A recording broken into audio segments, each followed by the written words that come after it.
Me whakamahi tonu I te taoke 1080, koera te whakahau a te mātanga taiao o te kāwanatanga, I roto I tāna pūrongo I whakarewa hia ai ki te ao I te rānei.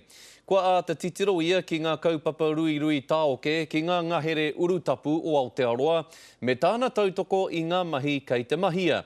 Hioi kāore te kaiarahi takirua I te rōpū toranga pū Māori, I te tino rata ki te pūrongo nei. Koe nei te maunga tipuna o Tariana Turia.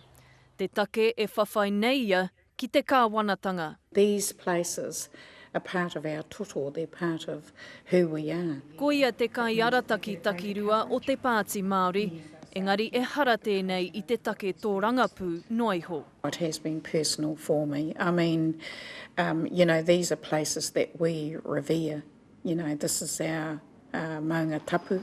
No tērā tau I puta ai te whakahē a tēnei uri o Whanganui ki ngā mahi ruirui a te kāwanatanga ki runga I tōna maunga tapu. I think people felt as if it was being dropped upon them. I mean, our identity is tied to these places. Ko tā te Pāti Māori he whakarite I tētahi rāhui ki runga I ngā mahi rui I te taoke.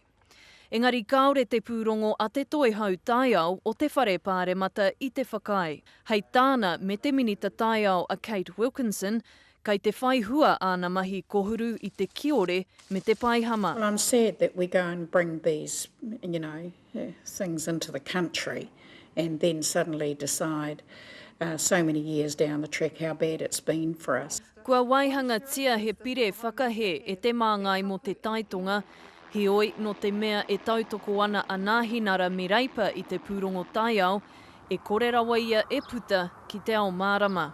Jasmine Pearson, Te Karere.